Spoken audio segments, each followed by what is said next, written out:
இவ்வளோ நேரம் எடுக்காம பாருங்க. வேலை முடிச்சாச்சா? பட்டியிலேருந்து பாருங்க அப்பா கிளம்பி வராங்க. அப்படியே நம்ம இப்படியே கிளம்பி அப்படியே போகணும். இந்த ரோடு தெரியுதா பாருங்க. இங்கேருந்து இப்படியே போய் அதான் மேலே தெரியுதா அதை பாருங்க, பஸ்ஸு போகுது. பஸ்ஸில் தான் போகணும். இங்கேருந்து 1.5 கிலோமீட்டர் வரும். அப்படியே நடந்து போய் பஸ் ஏறி வீட்டுக்கு போக வேண்டியதான் பாருங்க. அப்பா பட்டி பூட்டுறாங்க, அம்மாவும் கிளம்பி நிற்கிறாங்க. இது ஃபுல்லாக அப்படியே வெறும் டீ தான். இந்த பக்கம் டீ, இடையில வந்து இது இருக்குது. இது ஃபுல்லாகவே டீ கடை தான் பாருங்க. அப்படியே போக வேண்டியதான் வழியாக. இதா கீழே பட்டி தெரியுதா? இப்படி தான் காலையில் 8 மணிக்கு 8:30 வந்தாங்க. 8:30லேருந்து மணி 5 ஆச்சு. இவ்வளோ தான் வேலை நடந்திருக்கு. இன்னும் அப்படியே அங்கே மேலே போனால் போய் பஸ் ஏறி போகணும். அப்படி இருக்குது.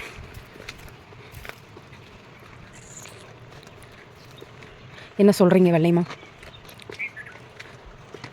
சொல்லுங்கள் ஏதாச்சும். வேலை முடிச்சுட்டு வந்துட்டு இருக்கோம்.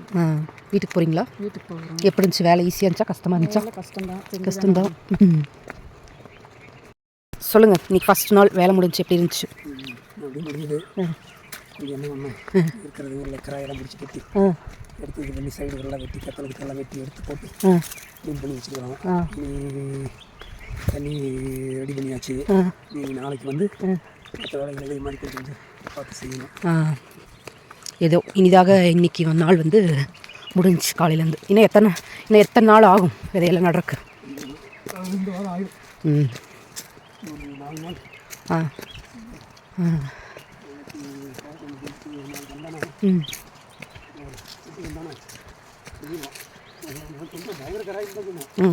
பார்த்தீங்களா?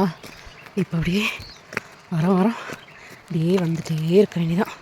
இதான் இப்படி இருக்கு பாருங்க தோட்டம். இதான் பேருவாங்க பாருங்க. அப்படியே போகிறதுக்கு பதிலாக இப்படியே காட்டுக்குள்ளே ஏறி அப்படியே போக வேண்டியதான். இங்கே போகிற வழி இப்படி இருக்குது. ட்ரக்கிங் ஏற ஃபீல் வந்து நமக்கு வந்து வரும். இங்கே இருக்கவங்களாம் ட்ரக்கிங்கே ஏற வேண்டாம். நம்மளாம் கீழே இருக்கவங்களாம் ஊட்டியெல்லாம் வந்தால் ட்ரக்கிங் ஏறுற அனுபவம் இருக்குங்க. டெய்லியுமே இங்கெல்லாம் ட்ரக்கிங் ஏறுற அனுபவம் தான் பாருங்க எப்படி இருக்குன்னு. இப்போது அப்படியே பார்த்தீங்கன்னா பாருங்க இங்கேருந்து பாருங்க தருவாங்களா பாருங்க. அப்படியே பார்த்து அப்படியே பாருங்க வளைஞ்சு பாதை போதா மேலே போகணும். அப்படியே டெய்லி ஏறி இறங்கினா ப்ரெஷர், சுகர் இந்த மாதிரியான எல்லா வியாதிகளுமே இங்கே இருக்கவங்களுக்கு மேக்ஸிமம் கம்மி தான். அந்த மாதிரி இருக்காங்க பாருங்கள். எனக்கே மூச்சு வாங்குது. ஆனால் பாருங்கள் எங்கள் அப்பா அம்மா பாருங்கள் எவ்வளோ வேகமாக கடன்னு ஏறிட்டாங்க. எனக்கு கொஞ்சம் தூரம் ஏறுறதுக்கு. நானும் இங்கே தான் பிறந்தேன். ஆனால் பல வருஷமாக கோயம்புத்தூர் சைடே இருக்கனால இப்படிலாம் ஏறுறதெல்லாம் கொஞ்சம் கம்மியாக இருக்குது. இவங்களாம் டெய்லி இப்படி ஏறுவாங்க. இப்படியே பாருங்கள் டீ செடிக்குள்ளையெல்லாம் பாருங்கள் இப்படியே போய் பாருங்கள் எவ்வளோ தூரம் இருக்குது பாருங்கள் தெரியுதா? மலை அவ்வளோ தூரமும் மக்கள் வந்து போய் டீ தேயிலை வந்து பறிப்பாங்க. அப்புறம் அந்த தேயிலை வந்து பறித்ததுக்கப்புறமா ஃபேக்ட்ரி கொண்டு போய் அதுக்கான அந்த வேலைகள்லாம் செய்வாங்க. இந்த பக்கம் இடையில வந்து ஃபாரஸ்ட் இருக்குது. இது எந்த ஊருன்னு கேட்பீங்கள? இது வந்து குன்னூர் பக்கத்தில், ஊட்டி குன்னூர் தாலுக்காவில் இருக்கிற ஊர். பாருங்க இன்னும் எவ்வளோ தூரம் போகணும்னு ரொம்ப நல்லாயிருக்கும். அவங்களாம் பாருங்கள் எவ்வளோ தூரம் நடந்துட்டாங்கன்னு. இவ்வளோ கொஞ்சம் வேகமாக நடந்து கூட என்னால் நடக்க முடியல. அவ்வளோ ஸ்லோவாக நடக்கிறேன். அவ்வளோ மூச்சு வாங்குது. ஆனால் ரொம்ப நல்லாயிருக்கும். இந்த அனுபவங்கிறது வந்து வேறு மாதிரி இருக்கும்.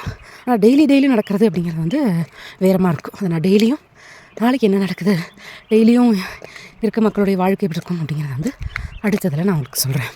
ஒவ்வொரு நாளும் சொல்கிறேன். ஒரு வழியாக ரீச் ஆகிட்டோம். இப்போ நான் காமிக்கிற மாதிரிங்க எங்கேருந்து எங்கே வந்திருக்கோன்னு தெரியுதா? பாருங்க கீழே காமிக்கிறேன். இன்னும் கொஞ்சம் மேலே போனதுக்கப்புறமா காமிக்கிறேன். இன்னும் ஒரு 200 மீட்டர் இருக்குன்னு வச்சுக்கோங்களேன். அதான் தெரியுதா? அதான் நம்ம கொட்டாய், நம்மளுடைய தோட்டம் அங்கே தான் இருக்குது பாருங்க. எங்கேருந்து எவ்வளோ தூரம் ஏறி வந்திருக்கோம் அப்படின்னு பாருங்கள்.